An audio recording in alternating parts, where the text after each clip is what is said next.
Hi guys, welcome back to my channel. So this video is all about the Friday's rituals.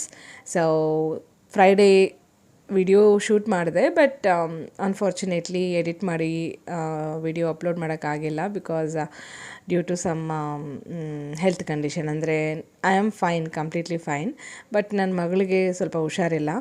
Y because ಅಂತ ಹೇಳ್ತೀನಿ. So day before yesterday ಒಂದು video shoot ಮಾಡಿದ್ದೆ ಮಗುಗೆ. ಸಂಜೆ ಒಂದು shorts ಹಾಕಿದ್ದೆ. ತುಂಬ ಕ್ಯೂಟಾಗಿ ಕಾಣ್ತಿದ್ಲು ಅಂದ್ಬಿಟ್ಟು ವಿಡಿಯೋ ಶೂಟ್ ಮಾಡಿ ಎಡಿಟ್ ಮಾಡಿ ಹಾಗೆ ಶಾರ್ಟ್ಸಲ್ಲಿ ಅಪ್ಲೋಡ್ ಮಾಡಿ ಮತ್ತು ಅದು ಸ್ಟೇಟಸಲ್ಲಿ ಸಹ ಹಾಕಿದ್ದೆ. ಸೊ ಪ್ರಾಬ್ಲಮ್ ಏನಾಯಿತು ಅಂತಂದರೆ ಮಗುಗೆ ನೈಟಲ್ಲಿ ಜ್ವರ ಬಂತು, ಆನಂತರ ಐ ಇನ್ಫೆಕ್ಷನ್ ಎಲ್ಲ ಆಗಿತ್ತು. ಆ್ಯಂಡ್ ಆ್ಯಕ್ಚುಲಿ ವಿಡಿಯೋ ಹಾಕಿದ ನಂತರ ಹಿಂಗಾಯ್ತಾ, ಬಟ್ ಅದಕ್ಕೆ ಮುಂಚೆನೇ ಮಗುಗೆ ಚೂರು ಕೋಲ್ಡ್ ಕಾಫ್ ಇತ್ತು, ಅದರಿಂದ ಆಯಿತಾ ಅನ್ನೋದು ಗೊತ್ತಿಲ್ಲ. ಬಟ್ ಸ್ವಲ್ಪ ಜನ ಹೇಳೋದು ದೃಷ್ಟಿ ಆಗುತ್ತೆ ಮಗುಗೆ, ಹಾಕಬೇಡಿ ವೀಡಿಯೋಸ್ ಅಂತ ಹೇಳ್ತಿದ್ರು. ಆ್ಯಂಡ್ ಎಸ್, ಸಮ್ಟೈಮ್ಸ್ ಅದು ನನಗೆ ಗಿಲ್ಟ್ ಫೀಲ್ ಆಗುತ್ತೆ, ಎಸ್ ಕರೆಕ್ಟ್ ಇರ್ಬೋದೇನೋ ಅಂದ್ಬಿಟ್ಟು. ಬಟ್ ಈ ರೀತಿ ನಾನು ಆ್ಯಕ್ಚುಲಿ ನಂಬಲ್ಲ, ಬಟ್ ಸಮ್ಟೈಮ್ಸ್ ಈ ರೀತಿ ಆಗಿದ ತಕ್ಷಣ ಎಸ್ ಇದು ಇರ್ಬೋದೇನೋ ಅಂತ ಫೀಲ್ ಆಗುತ್ತೆ. ನಿಮ್ಗೆ ಹೇಗೆ ಅನಿಸುತ್ತೆ ಅನ್ನೋದನ್ನು ಹೇಳಿ. And that is totally fine. So ಆದಷ್ಟು ನನ್ನ ಮಗುದು ವೀಡಿಯೋಸ್ನ ಕಡಿಮೆ ಮಾಡ್ತೀನಿ. ಆ್ಯಂಡ್ ಫ್ರೈಡೇ ಏನಪ್ಪ ಅಂತಂದರೆ, ಯೂಶ್ವಲಾಗಿ ಥರ್ಸ್ಡೇಸ್ ನಾನು ದೇವ್ರ ಸಾಮಾನೆಲ್ಲ ವಾಶ್ ಮಾಡಿಕೊಂಡು ದೇವ್ರ ಮನೆ ಕ್ಲೀನ್ ಮಾಡಿಕೊಂಡು ಆನಂತರ ಮಾರ್ನಿಂಗ್ ಫ್ರೈಡೇ ಪೂಜೆ ಮಾಡ್ಕೊತೀರಿ. ಬಟ್ ಅವತ್ತು ಏನಂದರೆ ಅದೇ ಮಗುಗೆ ಹುಷಾರಿಲ್ಲ ಅಲ್ಲ, ಅದಕ್ಕೋಸ್ಕರ ನನಗೆ ಕೆಲಸ ಮಾಡೋಕ್ಕಾಗಿಲ್ಲ. ಆ್ಯಂಡ್ ಇನ್ಫ್ಯಾಕ್ಟ್ ದೇವ್ರ ಸಾಮಾನು ತೊಳೆಯೋದು, ದೇವ್ರ ಪೂಜೆ ಮನೆಯೆಲ್ಲ ಕ್ಲೀನ್ ಮಾಡೋದು ಎಲ್ಲ ಆಲ್ಮೋಸ್ಟ್ 1.5 to 2 hours ಆಗಿಬಿಡುತ್ತೆ ಮ್ಯಾಕ್ಸಿಮಮ್. ಸೊ ಅದು ಏನೋ ಗೊತ್ತಿಲ್ಲ, ಬಟ್ ಬೇರೆ ಕೆಲಸ ಎಲ್ಲ ಲೈಕ್ ಹೇಗೆ ಹೇಳೋದು ನಿಮಗೆ, 1 hour ಕಸ ಗುಡಿಸಿ ಮನೆ ಓಡಿಸಿ ಪಾತ್ರೆ ತೊಳೆದ್ಬಿಟ್ಟು ಆಲ್ಮೋಸ್ಟ್ ಎಲ್ಲ ಕೆಲಸ ಮುಗಿಸ್ಬಿಡ್ತಾರೆ. ಬಟ್ ದೇವ್ರ ಸಾಮಾನಾಗಲಿ ದೇವ್ರ ಮನೆ ಕ್ಲೀನ್ ಮಾಡೋದಾಗಲಿ ಆಲ್ಮೋಸ್ಟ್ 1.5 hour ಮೇಲೇ ಆಗುತ್ತೆ. ಯಾಕಂತ ಗೊತ್ತಿಲ್ಲ, ಎಲ್ಲರಿಗೂ ಹೀಗೆ ಆಗುತ್ತಾ, ನನಗೆ ಹೀಗೆ ಆಗುತ್ತಾ ಗೊತ್ತಿಲ್ಲ. ಆ್ಯಂಡ್ ಇನ್ಫ್ಯಾಕ್ಟ್ ನನ್ನ ಹತ್ರ ಏನು ಅಷ್ಟೊಂದು ದೇವ್ರ ಸಾಮಾನಿಲ್ಲ, ಆದ್ರೂ ತುಂಬ ಟೈಮ್ ತೊಗೊಳುತ್ತೆ. ದೇವ್ರ ಮನೆ ಎಲ್ಲ ಕ್ಲೀನ್ ಮಾಡ್ಕೋಬೇಕು, ಡಸ್ಟಿಂಗ್ ಮಾಡಬೇಕು, ಒಡಿಸ್ಬೇಕು, ಅರ್ಶಿನ ಕುಂಕುಮ ಇಡಬೇಕು, ಸ್ವಲ್ಪ ಸುಮಾರು ಕೆಲಸ. ಬಟ್ ಇದೊಂದು ಸ್ವಲ್ಪ ಲೇಝಿ ಫೀಲ್ ಆಗುತ್ತೆ ನನಗೆ ಮಾಡೋಕ್ಕೆ. ಬಟ್ ಏನು ಮಾಡೋಕ್ಕಾಗಲ್ಲ, ಮಾಡಬೇಕಲ್ವಾ. ಸೊ ಯೂಶ್ವಲಾಗಿ ನಾನು ದೇವ್ರ ಸಾಮಾನು ತೊಳೆಯುವಾಗ ಪೀತಾಂಬರಂ ಯೂಸ್ ಮಾಡ್ಕೊತೀನಿ. ಸೊ ನನ್ನ ಹತ್ರ ಬ್ರಾಸ್ ಪ್ಲಸ್ ಸಿಲ್ವರ್ ಇದೆ. ಸೊ ಸಿಲ್ವರ್ ಲಿಕ್ವಿಡ್ ಒಂದು ಸಿಗುತ್ತೆ, ಅಂದರೆ ಪೀತಾಂಬರಂಬದೇ ಬ್ರ್ಯಾಂಡ್ದೇ ಸಿಗುತ್ತೆ ಅನಿಸುತ್ತೆ. ಸೊ ಚೆನ್ನಾಗಿ ವರ್ಕ್ ಆಗುತ್ತೆ. ಅದೊಂದು ಜಸ್ಟ್ ಕಾಟನಲ್ಲಿ ಡಿಪ್ ಮಾಡಿ ಡ್ರೈ ಆಗಿರೋವಾಗಲೇ ಜಸ್ಟ್ ಹಾಗೆ ಒಡಿಸಿದ್ರೆ ಕ್ಲೀನ್ ಆಗಿಬಿಡುತ್ತೆ. ಸದ್ಯಕ್ಕೆ ಅದು ನನ್ನ ಹತ್ರ ಖಾಲಿಯಾಗಿತ್ತು, ಹಾಗೆ ನಾನು ಪೀತಾಂಬರಮಲ್ಲೇ ವಾಶ್ ಮಾಡಿಕೊಂಡೆ.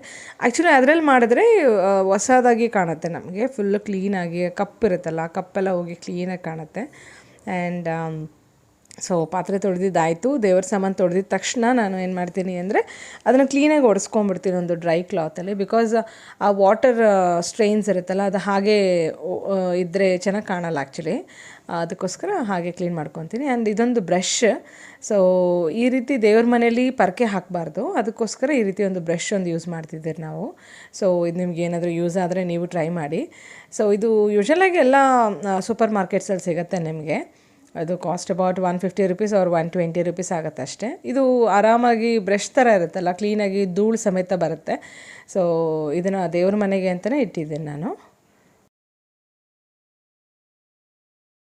ಆ್ಯಕ್ಚುಲಿ ನಿಮ್ಮೆಲ್ಲರಿಗೂ ಒಂದು ಫನ್ನಿ ಪಾರ್ಟ್ ಹೇಳಬೇಕು. ನಾನು ಒಂದು 5 ಶನಿವಾರ ವ್ರತ ಮಾಡೋಣ ಅಂತ ಡಿಸೈಡ್ ಆದೆ ವೆಂಕಟೇಶ್ವರ ಸ್ವಾಮಿಗೆ. ಅವ್ರಿಗೆ ಜಸ್ಟ್ ಹಾಗೆ ದೇವರಿಗೆ ಪ್ರೇ ಮಾಡಿಕೊಂಡೆ, ದೇವರೇ ನಾನೊಂದು 5 ವಾರ ನಿಮಗೆ ಒಂದು ವ್ರತ ಮಾಡಬೇಕು ಅಂತ ಡಿಸೈಡ್ ಆಗಿದ್ದೀನಿ ಅಂದಿದ ತಕ್ಷಣ ನೆಕ್ಸ್ಟ್ ಡೇ ಬಂದು ನೋಡಿದ್ರೆ ಫೋಟೋದಲ್ಲಿ ದೇವರು ಬಂದು ಮುಂದೆ ಬಿದ್ದಿದ್ದಾರೆ. ಮೇ ಬಿ ದೇವ್ರಿಗೆ ನಾನು ಪೂಜೆ ಮಾಡೋದು ಇಷ್ಟ ಇಲ್ವೇನೋ, ವ್ರತ ಮಾಡೋದು ಬೇಡ ಅನಿಸ್ತೇನೋ, ದೇವ್ರು ಹೆದರ್ಕೊಂಬಿಟ್ರು ಅನಿಸುತ್ತೆ. ಎದ್ದು ಓಡೋಗೋಕ್ಕೆ ಟ್ರೈ ಮಾಡಿದ್ದಾರೆ, ಬಟ್ ಗ್ಲಾಸ್ ಅಡ್ಡ ಇದೆಯಲ್ಲ ಅದಕ್ಕೆ ಹೋಗೋಕ್ಕಾಗಿಲ್ಲ. ಆ್ಯಂಡ್ ಎಸ್, ನನ್ನ ಹಸ್ಬೆಂಡ್ಗೆ ಹೇಳಿದೆ, ನೋಡು ಈ ಥರ ಅಂದ್ಕೊಂಡೆ ಹಿಂಗಾಗೋಯ್ತು ಅಂತಂದರೆ ಅವರಂದ್ರು, ನೀನಂತೂ ಭಯಂಕರ, ನೀನೇನು ವ್ರತಗಳೆಲ್ಲ ಮಾಡೋಕ್ಕೆ ಹೋಗ್ಬೇಡ, ದೇವ್ರು ಹೆದರ್ಕೊಂಬಿಡ್ತಾರೆ ಅಂತ ಹೇಳಿದ್ರು. ಆ್ಯಂಡ್ ಅದು ನನಗಂತೂ ತುಂಬ ಬೇಜಾರಾಯಿತು. ಆ್ಯಂಡ್ ಯಾಕಂತ ಗೊತ್ತಿಲ್ಲ, ಮೇ ಬಿ ಸಮ್ಮರಿಂದ ಹಾಗೆ ಫೋಟೋ ಗಮ್, ಅಂದರೆ ಅದು ದೊಡ್ಡ ಫೋಟೋ ಇದೆಯಲ್ಲ, ಸೊ ಅದು ಗಮ್ ಹಾಕಿ ದೇವ್ರನ್ನ ಸ್ಟಿಕ್ ಮಾಡಿರ್ತಾರೆ ಹಿಂದೆ, ಅದಕ್ಕೆ ಅದು ಮೇ ಬಿ ಗಮ್ ಬಿಟ್ಕೊಂಡು ಮುಂದಕ್ಕೆ ಬಂದು ಬಿದ್ದಿದೆ ಅನಿಸುತ್ತೆ. ಅದು ನಿಮಗೆ ಕ್ಲಿಯರಾಗಿ ಕಾಣಿಸ್ತಿಲ್ಲ ಅನಿಸುತ್ತೆ, ಬಟ್ ನಾವು ಡೈರೆಕ್ಟಾಗಿ ನೋಡಿದ್ರೆ ಅದು ಗೊತ್ತಾಗುತ್ತೆ. ಜಸ್ಟ್ ಮುಂದೆ ಬಂದು ಗ್ಲಾಸ್ ಮೇಲೆ ದೇವ್ರದ್ದು ಐಡಲ್ ಬಂದು ಹಾಗೆ ಟಚ್ ಆಗಿದೆ. ಸೊ ಅದನ್ನು ರೆಡಿ ಮಾಡಿಸ್ಬೇಕು. ಸೊ ಇದೊಂದು ಫನ್ನಿ ಪಾರ್ಟ್ ಅಂತ ತಿಳ್ಕೊಳ್ಳಿ, ಇದೇನು ಜಸ್ಟ್ ಸೀರಿಯಸ್ಸಾಗಿ ಏನು ತೊಗೊಬೇಡಿ. ವ್ರತ ಮಾಡಬೇಕು ಅಂದ್ಕೊಂಡಿದ್ದೀನಿ, ಬಟ್ ನೋಡೋಣ ಹೇಗೆ ಅಂತ ಅಂದ್ಬಿಟ್ಟು. ಅದೊಂದು ಸ್ವಲ್ಪ ಸಿಸ್ಟಮೆಟಿಕ್ ವ್ರತ ಆಗಿರುತ್ತೆ, ಅದಕ್ಕೋಸ್ಕರ ಎಲ್ಲ ನೋಡ್ಕೊಂಡು ಮಾಡಬೇಕು. ಮಾಡೋವಾಗ ನಾನು ಅದು ಡೆಫಿನೆಟಾಗಿ ಅದು ಹೇಗೆ ಮಾಡ್ತೀನಿ ಅದನ್ನೆಲ್ಲ ನಾನು ವಿಡಿಯೋ ಮಾಡಿ ಹಾಕ್ತೀನಿ ನಿಮಗೆ. ನಮ್ಮ ಮನೇಲಿ ಏನಂತಂದರೆ ತುಂಬ ದೇವ್ರ ಭಕ್ತಿ ಇರೋದು ಅಂದರೆ ನಮ್ಮ ಹಸ್ಬೆಂಡ್ಗೆ, ಅವ್ರಿಗೆ ತುಂಬ ಭಕ್ತಿ. ಯಾವಾಗಲೂ ದೇವ್ರ ವ್ರತಗಳು, ಪೂಜೆಗಳು ಇವೆಲ್ಲ ಅವ್ರಿಗೆ ತುಂಬ ಇಷ್ಟ. ಅವ್ರು ಹೇಳ್ತಿರ್ತಾರೆ ನನಗೆ ಅದು ಮಾಡು ಇದು ಮಾಡು ಅಂತೆಲ್ಲ. ಬಟ್ ನಾ ಹೇಳೋದು ನಿನಗೆ ಬೇಕಾ, ನೀನು ಮಾಡ್ಕೊಂಡು ನನಗೆ ಯಾಕೆ ಹೇಳ್ತೀಯ? ನನಗೆ ನಂಬಿಕೆ ಇದೆ ದೇವ್ರ ಮೇಲೆ, ಕೈ ಮುಗಿತೀನಿ, ನನ್ನ ಕಷ್ಟ ಏನಿದೆಯೋ ಅದನ್ನು ಹೇಳ್ಕೊತೀನಿ. ಸೊ ನಾವು ಕಷ್ಟಪಡಿದ್ರೆ ಯಾವುದೂ ಆಗೋಲ್ಲ. ನೀವು ಜಸ್ಟ್ ರ್ಯಾಂಡಮಾಗಿ ಹೋಗ್ಬಿಟ್ಟು ದೇವ್ರ ಮುಂದೆ ನಿಂತ್ಕೊಬಿಟ್ಟು ನನಗೆ ಹಿಂಗೆ ಕಷ್ಟ ಬಂದಿದೆ, ನಾನು ಸರಿ ಮಾಡು ದೇವ್ರೆ ಅಂತ ಹೇಳಿದರೆ ಡೆಫಿನೆಟ್ಟಾಗಿ ಯಾವ ದೇವರು ಮಾಡಲ್ಲ. ನಮ್ಮದು ಶ್ರಮ ಇರಬೇಕು, ಅವ್ರ ಬ್ಲೆಸ್ಸಿಂಗ್ಸ್ ಇರಬೇಕಷ್ಟೇ. ದೇವ್ರ ಬ್ಲೆಸ್ಸಿಂಗ್ಸ್ ಇದ್ದರೆ ಡೆಫಿನೆಟಾಗಿ ಆಗುತ್ತೆ. ಸೊ ನಾವು ಏನು ಮಾಡಿದ್ರೆ ಕೈ ಕಟ್ಕೊಂಡು ನಿಂತ್ಕೊಂಡ್ರೆ ಯಾವ ಕೆಲಸ ಆಗೋಲ್ಲ. ನಾವು ಏನಾದರೂ ಮಾಡಿದ್ರೇ ಆ ಕೆಲಸ ಆಗೋದು. ಸೊ ನನ್ನ ಪಾಲಿಸಿ ಅದು. ಸೊ ದೈವಾನುಗ್ರಹ ಇರಬೇಕು, ಡೆಫಿನೆಟಾಗಿ ಇರಬೇಕು. ನಾವು ಯಾವುದೇ ಕೆಲಸ ಮಾಡೋಕ್ಕೆ ಮುಂಚೆ ದೇವ್ರ ಹತ್ರ ಕೈ ಮುಗಿದು ಬೇಡ್ಕೊಳೋದೇನು ಅಂತಂದರೆ, ನಾವು ಮಾಡೋ ಕೆಲಸ ಸಕ್ಸಸ್ಫುಲ್ ಆಗಿ, ಯಾವುದು ಪ್ರಾಬ್ಲಮ್ಸ್ ಬರ್ದಿರೆ ಸಕ್ಸಸ್ಫುಲ್ ಆಗಲಿ. ಪ್ರಾಬ್ಲಮ್ಸ್ ಬಂದರೂ ಸಹ ನನಗೆ ಫೇಸ್ ಮಾಡೋಷ್ಟು ಶಕ್ತಿ ಕೊಡಪ್ಪ ದೇವರೇ ಅಂತ ಹೇಳಿ ನಾವು ಮುಂದಕ್ಕೆ ಹೋಗಬೇಕೇ ಹೊರತು ಹಾಗೆ ರ್ಯಾಂಡಮಾಗಿ ದೇವ್ರ ಹತ್ರ ಹೋಗ್ಬಿಟ್ಟು ಕೈ ಮುಗ್ದೆ ದೇವರಿಗೆ ಏನಾದರೂ ಉಪವಾಸ ಇಟ್ಟೆ ಅದೆಲ್ಲ ನಾನು ಬ್ಲೈಂಡಾಗಿ ನಂಬೋದೇ ಇಲ್ಲ. ಅಷ್ಟೊಂದು ಹೇಗೆ ಹೇಳೋದು, ಓವರಾಗೆಲ್ಲ ಪೂಜೆ ಎಲ್ಲ ಮಾಡಲ್ಲ. ನಾನು ಮನಸ್ಫೂರ್ತಿಯಾಗಿ ಪೂಜೆ ಮಾಡ್ತೀನಿ, ಮನಸ್ಫೂರ್ತಿಯಾಗಿ ಕೈ ಮುಗಿತೀನಿ ಅಷ್ಟೇ. ಸೊ ನಾನಿವಾಗ ತೋರಿಸಿದ್ನಲ್ಲ ಪಾಲಾಡಿ, ಅದರಲ್ಲಿ ನಾನೊಂದು ಸಾಲಿಗ್ರಾಹ ಕಲ್ಲು ಒಂದು ಇದೆ ನನ್ನ ಹತ್ರ. ಅದು ನಾನು ಕಾಣಿಪಾಕ ದೇವಸ್ಥಾನದಲ್ಲಿ ತಂದಿದ್ದು. ಅದನ್ನು ಲಿಂಗ ಆಗಿ ನಾನು ಕ್ರಿಯೇಟ್ ಮಾಡಿ ಸೊ ಇಟ್ಕೊಂಡು ಪೂಜೆ ಮಾಡ್ತೇನೆ. ತುಂಬ ಚೆನ್ನಾಗಿದೆ ಆ್ಯಕ್ಚುಲಿ ಅದು. ಬಿಕಾಸ್ ನನ್ನ ಹತ್ರ ಯಾವುದೂ ಲಿಂಗ ಇಲ್ಲ, ಶಿವಂದು ಲಿಂಗ ಇಲ್ಲ, ಅದಕ್ಕೋಸ್ಕರ. ಆ್ಯಂಡ್ ಇದು ಏನಪ್ಪ ಅಂದರೆ ಕಾಟನ್ನ.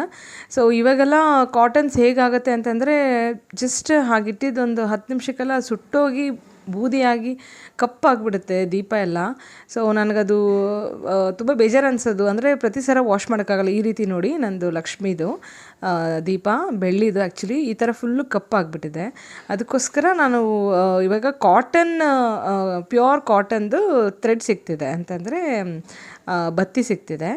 ಸೊ ಇವಾಗ ಬಾಕ್ಸಲ್ಲಿ ತೋರಿಸಿದ್ನಲ್ಲ, ಅದು ಒಂದು maybe 100 rupees or something ಇರುತ್ತೆ ಅಷ್ಟೇ, 60 ಆರ್ 70 ರುಪೀಸ್ ಇರುತ್ತೆ 100 ಬತ್ತಿಗೆ. ಅದು ತುಂಬ ಹೊತ್ತು ಇರುತ್ತೆ, ಪ್ಲಸ್ ಅದು ಸುಟ್ಟೋಗಲ್ಲ, ಅಂದರೆ ಕಪ್ಪಾಗಲ್ಲ, ಸುಟ್ಟೋಗಲ್ಲ, ಹಾಗೇ ಇರುತ್ತೆ. ಚೆನ್ನಾಗಿದೆ ಅದು, ಬೇಕಾದರೆ ನೀವು ಟ್ರೈ ಮಾಡಿ. ಇವಾಗ ಬಾಕ್ಸಸ್ಸಲ್ಲಿ ಸೇಲ್ ಮಾಡ್ತಿದ್ದಾರೆ ಆ ರೀತಿ. ಆ್ಯಂಡ್ ನಾನು ಹೇಗೆ ಅರಿಶಿನ ಕುಂಕುಮ ಇಡ್ತೀನಿ ಅಂದರೆ, ಒಂಚೂರು ನೀರಿಗೆ ಒಂದು ಸ್ಯಾಂಡಲ್, ಅಂದರೆ ಇದು ಗಂಧದ್ದು ಮಾತ್ರೆ ಸಿಗುತ್ತೆ ನಿಮಗೆ ಗ್ರಂಥಿಗೆ ಅಂಗಡಿಯಲ್ಲಿ, ಅದು ಒಂದು ಮಾತ್ರೆ ತೊಗೊತೀನಿ ಈ ರೀತಿ.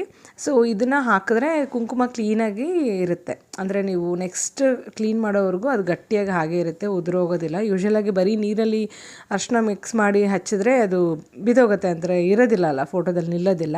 ಸೊ ಈ ರೀತಿ ಮಾಡಿದ್ರೆ ಅದು ಕ್ಲೀನಾಗಿ ಹಾಗೆ ಮೆತ್ಕೊಂಡುತ್ತೆ. ಆಲ್ಮೋಸ್ಟ್ ಒನ್ ಮಂತ್ ಮೇಲೇ ಇರುತ್ತೆ. ನಾನು ಯೂಶ್ವಲಾಗಿ ಎವ್ರಿ ವೀಕ್ ದೇವರ ಸಾಮಾನು ತೊಳೆಯಲ್ಲ, ಬೇಸಿಕ್ಕಾಗಿ 2 ವೀಕ್ಸ್ ಒನ್ಸ್, ಅಂದರೆ 15 ಡೇಸ್ ಆ ಥರ ವಾಶ್ ಮಾಡ್ಕೊತೀನಿ. ಪೌರ್ಣಮಿ ಅಮಾವಾಸ್ಯೆ ಆದ ನಂತರ, ಆರ್ಎಲ್ಸ್ ಪೌರ್ಣಮಿ ಅಮಾವಾಸ್ಯೆ ಮುಂದಿನ ದಿನ, ಹಾಗೆ ಡಿಪೆಂಡ್ಸ್ ಆನ್ ಪೀರಿಯಡ್ ಟೈಮಿಂಗ್ ಅಲ್ಲ. ಸೊ ಆ ರೀತಿ ಮಾಡ್ಕೊತೀನಿ. ಡೈಲಿ ನಮ್ಮ ಹಸ್ಬೆಂಡ್ ಕ್ಲೀನ್ ಮಾಡ್ಕೊತಾರೆ, ಅವರು ಡಸ್ಟಿಂಗ್ ಮಾಡ್ಕೊತಾರೆ, ಆ ಜಾಗ ಎಲ್ಲ ಕ್ಲೀನ್ ಮಾಡ್ಕೊಂಡು ಒರೆಸ್ಕೊತಾರೆ. ಬಟ್ ದೇವರ ಸಾಮಾನು ತೊಳೆಯೋದು ಮಾತ್ರ ನಾನೇ ಮಾಡೋದು.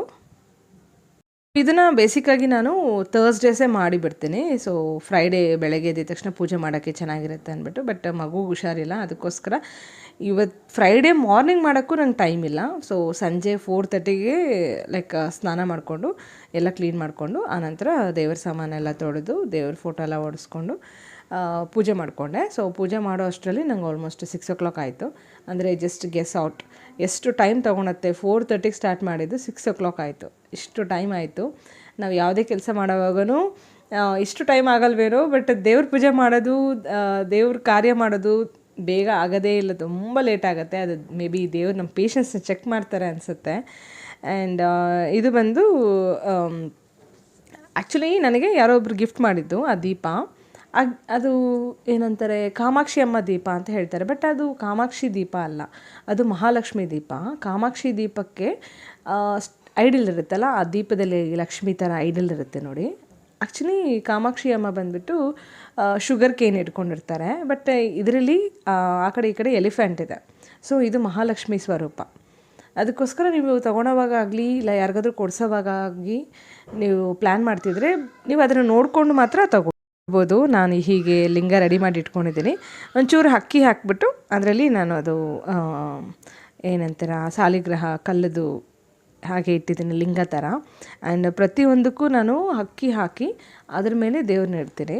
ಸೊ ಅದು ತುಂಬ ಶ್ರೇಷ್ಠವಾಗಿರುತ್ತೆ. ಆ್ಯಂಡ್ ನಾನು ಕಲಶ ಇಡೋದಿಲ್ಲ ಯೂಶ್ವಲಾಗಿ. ಕಲಶದಲ್ಲಿ ಎಲ್ಲರೂ ಕಾಯಿ ಇಡ್ತಾರೆ ಮತ್ತು ವಿಳ್ಯದೆಲೆ ಇದೆಲ್ಲ ಇಡ್ತಾರೆ, ಬಟ್ ನಾನು ಏನೂ ಇಡಲ್ಲ, ಜಸ್ಟ್ ನೀರು ಹಾಗೆ ತುಂಬಿಸಿಡ್ತೀನಿ. ಸೊ ನಮ್ಮ ಮನೆಗಳಲ್ಲಿ ಅದಿಲ್ಲ, ಅದಕ್ಕೋಸ್ಕರ ನಾನು ಫಾಲೋ ಮಾಡಲ್ಲ ಆ ರಿಚುವಲ್ಸ್. ವರಮಹಾಲಕ್ಷ್ಮಿ ಟೈಮಲ್ಲಿ ಮಾತ್ರ ಇಡ್ತೀನಿ ನಾನು, ಬೇಸಿಕ್ಕಾಗಿ ಬೇರೆ ಟೈಮಲ್ಲಿ ಇಡೋಕ್ಕೆ ಹೋಗಲ್ಲ. ಆ್ಯಂಡ್ ಫೈನಲಿ ಎಲ್ಲ ಕ್ಲೀನಾಗಿ ರೆಡಿಯಾಗಿ ಪೂಜೆ ಸಹ ಮಾಡಿಬಿಟ್ಟೆ. ಸೊ ಹೇಗಿದೆ ಈ ವಿಡಿಯೋ ಅಂತ ಹೇಳಿಬಿಟ್ಟು ನನಗೆ ಕಮೆಂಟಲ್ಲಿ ತಿಳಿಸಿ. ಆ್ಯಂಡ್ ನೀವು ನನ್ನ ಚಾನಲ್ ಏನಾದರೂ ಫಸ್ಟ್ ಟೈಮ್ ನೋಡ್ತಿದ್ರೆ ಪ್ಲೀಸ್ ನನ್ನ ಚಾನಲ್ನ ಸಬ್ಸ್ಕ್ರೈಬ್ ಮಾಡ್ಕೊಂಡು ಆನಂತರ ವೀಡಿಯೋಸ್ ನೋಡಿ ಅಂತ ಹೇಳ್ತಾ ಒಂದು ಹಂಬಲ್ ರಿಕ್ವೆಸ್ಟ್ ನನ್ನ ಕಡೆಯಿಂದ.